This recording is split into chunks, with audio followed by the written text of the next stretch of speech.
Africa Content TV.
Ajani, sọ̀rọ̀ àwọn ọmọ tí mo ń sọ gbogbo ọ̀nà sórí.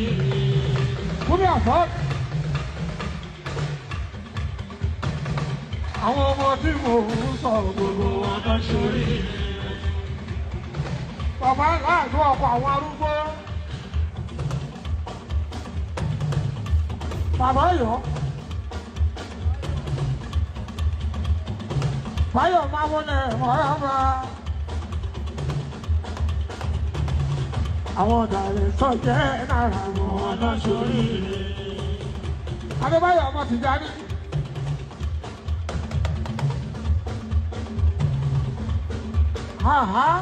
Máa wọlé fún mi Adébáyọ̀ ọ̀nà sórí.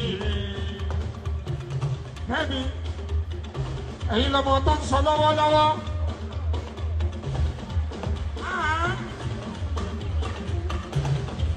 Ẹ ṣọ́ọ̀rì.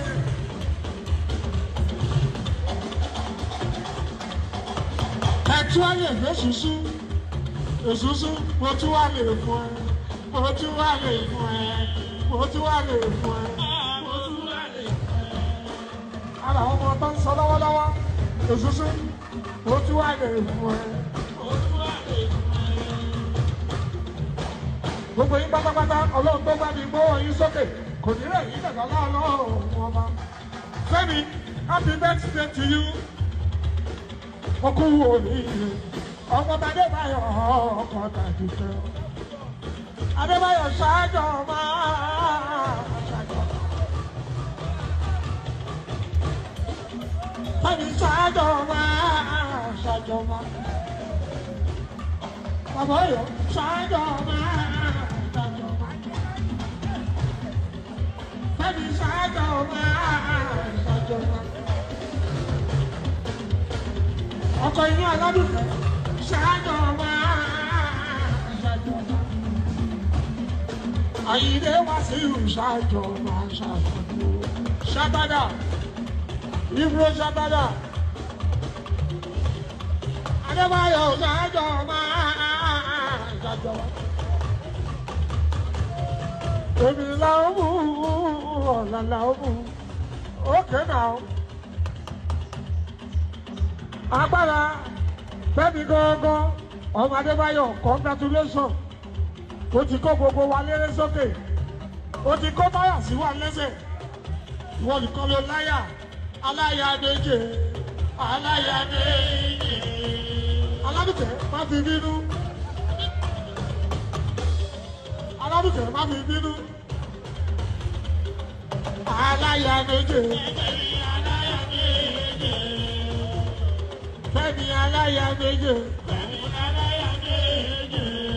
ṣùgbọ́n o àdúpẹ́ lọ́wọ́ èsùsù àdúpẹ́ lọ́wọ́ èsùsù fẹ́mi ẹni bẹ́ẹ̀ kú Àyìndé wá kú di o ó dà bọ̀wọ̀ bọ̀nà àbọ̀wọ̀ bọ̀nà kì í ní ìsinmi yọ wèrèwèrè ò ní ká àbúrò àbọ̀dù ọkọ̀ arúgbó ẹni pé ó kú Àyìndé á kú di o ó dà bọ̀wọ̀ bọ̀nà àwọn ọmọ náà kì í ní ìsinmi yọ wèrèwèrè ìjọ àbúrò.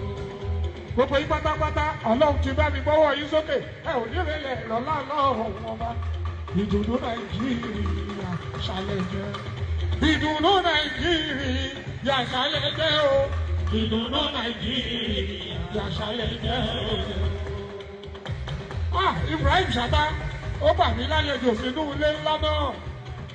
Àgbàlá ilé ńlá lọ́yọ̀ọ́. Ọlọ́run bá mi gbọ́wọ́ yín sókè jù bẹ́ẹ̀ lọ. Ìdùnnú Nàìjíríà ṣàlẹ̀ jẹ́ o. Ìdùnnú Nàìjíríà ṣàlẹ̀ jẹ́ o. Ọ̀jàrí òun mi kọ́ dé big village Ibrahim Ṣàtá ó ṣe bẹ́ẹ̀. Ìdùnnú Nàìjíríà ṣàlẹ̀ jẹ́ o. Ìdùnnú Nàìjíríà ṣàlẹ̀ jẹ́ o. Àfọdúnrí ọkọ̀ arúgbó. Ìdùnnú Nàìjíríà ṣàlẹ̀ jẹ́ o. Ìdùnnú Nàìjíríà ṣàlẹ̀ jẹ́ o. Olùdíje Ayinde.